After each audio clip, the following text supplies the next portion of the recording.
to see wrinkles round the eyes of my beholder. Josh Pyke, welcome to Australian Musician. Thank you. .au. Thanks for having me. Album number 5, But for All These Shrinking Hearts. Yeah, number 5, that's right. Reading your press release, it must be true because it's in your press release.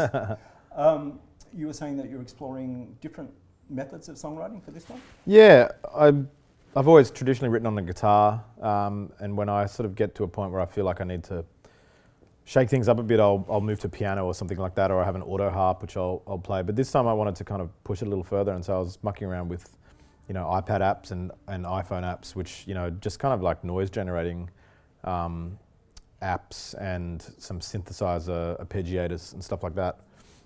And yeah, it led to a couple of 2 or 3 songs on the record, which I was just mucking around with certain little chord progressions or little motifs from these apps, and then I'd start singing over the top of it.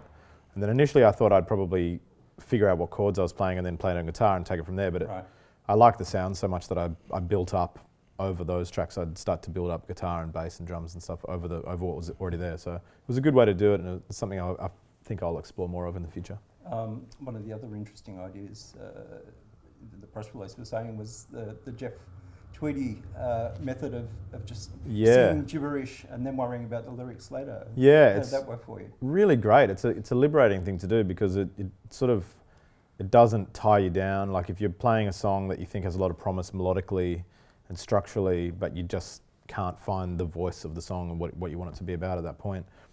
In the past, I'd get frustrated with it and I'd feel like it wasn't meant to be. But nowadays, if I'll write a song so as Jeff Tweedy does, and I read it in an interview with him and I thought I'd give it a go, I'll write the whole song and I'll record a vocal line that I like, but I'll just sing gibberish. Yep. And then I just don't pressure myself to work on the lyrics, and I'll just kind of let it percolate. And either through just letting it percolate subconsciously, I'll start to sing lyrics over time. Or what I did with a couple of songs on this most recent record is I took them on tour. I was touring the UK and I was spending a lot of time in buses and on planes and stuff. And so I just have the demos on repeat and listen to the gibberish and kind of transcribe what it felt like I was saying. And then it's a long process. So from there you get a couple of ideas and it leads to, it's a jumping off point into making something cohesive and relevant. But it was a really interesting way to do it, and 2 or 3 songs came out of it like that. You were reading a Springsteen quote, how he was in a bit of a rut, and his wife said, "Well, you've got more songs in you than you could ever write. You just got to access that creativity." If you were given like a year of creativity with no distractions whatsoever, what do you reckon the outcome would be?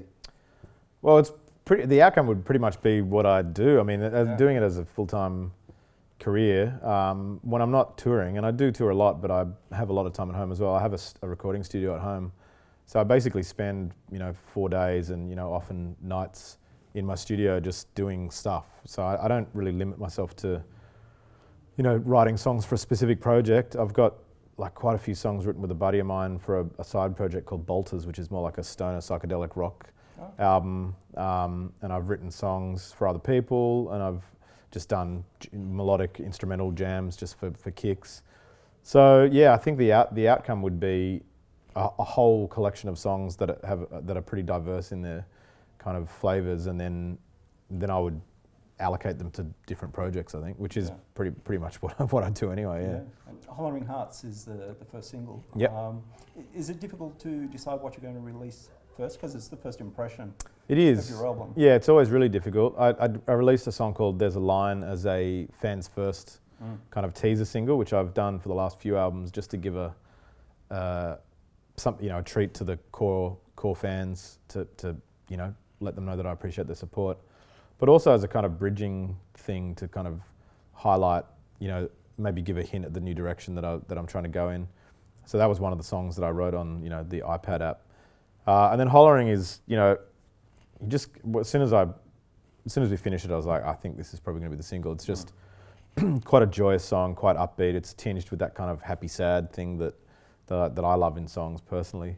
And lyrically, I'm very emotionally attached to it, and it's about following the thing that creates the most emotional response in you. It could be passionately happy or passionately angry or whatever, but it's about following, allowing your heart to holler and following that kind of path. So that seems pretty appropriate for a first single as well. Yeah. Did you have like a sonic picture of how you wanted the album to sound as a whole, or was it just a matter of dealing with each song? It's a good question. Working with John Castle, who did my last record as well, he and I both wanted to take it in a bit of a different direction and push things. So, have arrangements that were a little more lush and then in some of the songs have it quite minimal. And so there was a general idea of, taking it, in a bit of a new direction. Maybe not a new direction, but like a more developed direction.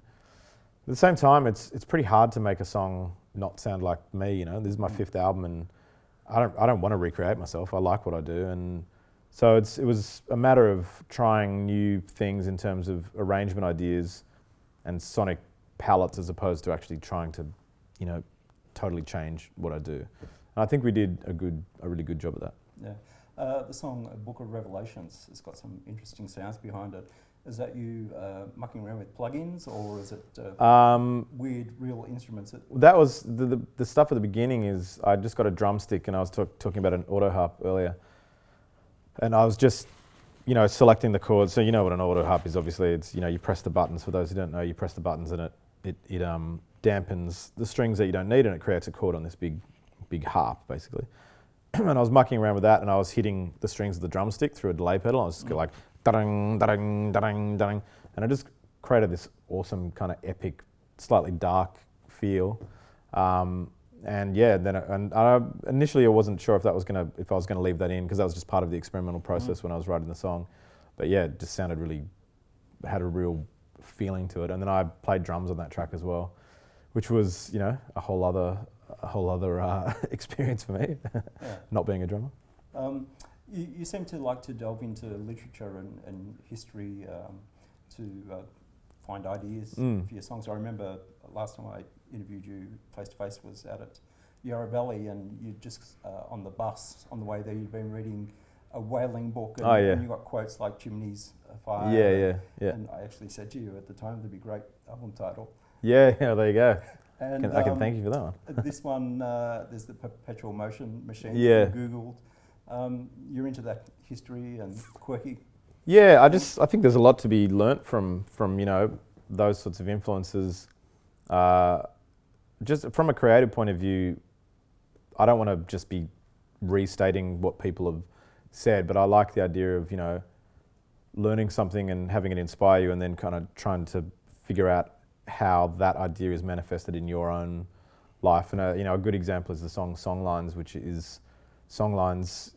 you may or may not know is the idea of that the Aboriginal people of Australia used to teach their kids and their communities how to navigate across long distances. They'd sing songs which referenced constellations and landmarks and stuff like that. And I read a book about that. It was a book called Songlines years ago, and it's always stuck with me. And when I was writing this song, Songlines, kind of made me realise that my whole 10 years of songwriting has been basically creating songlines for my kids, and putting anything that I've learned into the songs, anything that I've felt, and then it is a body of work that I hope will listen to, and kind of it's like my diary, and so they'll learn how I navigated my way across the land, the landscape, the world, from my songs, and hopefully they might get a little bit of something out of it as well. So yeah, there's always something to learn from other cultures or other books or other writers or other creative folk in general. Another aspect of the album which is great is the multi-layered harmonies. Did you learn much from the Basement Birds period? I reckon they learned from me, my friend. Yeah. No, I've always done, harmonies is like, I just can't, I'm obsessed with harmonies and singing harmonies, and from the time that I could sing, I was drawn to singing harmonies. So it's always been something that I focus a lot on the records, because it's a chance to do it, and it's why I've started to use a loop pedal in my live shows, because I like to be able to layer up the harmonies in a live context as well when I'm playing solo. So yeah, harmonies is, I would say I'm like a hopeless addict. The guitars, did you use the Maton mostly on the album? Yeah, I used the Maton a lot, and I have an old Guild which I used. And also John Castle's dad actually makes guitars. Okay. I'm not sure if he has a brand name for them, whatever, but they're great guitars, and old arch tops and stuff like that. So had access to those as well. Yeah. With the strings, do you like to have bright new strings for recording, or like to wear them in a bit? I'm terrible with that. I never change my strings. It'll take breaking strings for me to change them. So Yeah. I did get an old Ibanez thin line telly copy that I bought about 15 years ago. I got that set up and refretted and everything.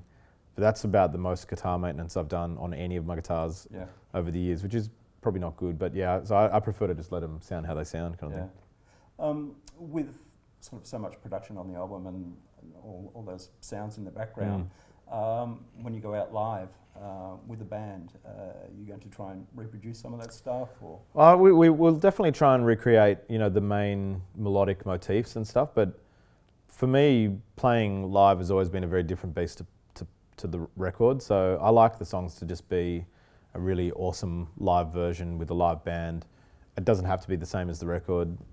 It should just be, an excellent live version. I almost think of it as like I'm doing cover versions of my own songs, But I want there to be room for experimentation live, and I don't really believe that any one song is the definitive version of the song. I like the idea that it can change and morph over time of playing it live and stuff. So yeah, we'll take on certain harmonies and certain big melodic lines, but in general we're not going to be trying to recreate big brass and string sections and stuff, because not only is it difficult, but it's just I don't see the point. I just think it should be a different version, basically. Yeah. Your first set of shows are the Fan First shows? Yeah. Whose concept was that? That was my concept. I've done that for the last 3 albums, and it was just, I guess, a way to like kind of reactivate your core fan base, because people, there's so much stuff happening in the world, and people need to be told that I'm doing another record, guys. So I try and A, do it to tell these people that have been so supportive of my career that I'm doing another record, but B, to kind of thank them for the opportunities that they've given me to do this as a job for the last 10 or 12 years. It's all I could have ever dreamed of, and I'm very appreciative of it. So it's kind of a way to thank them as well and give them an intimate show and let them hear the songs first before it before it goes over into big touring next year. All right, Josh, thanks for your time. Pleasure, thank you.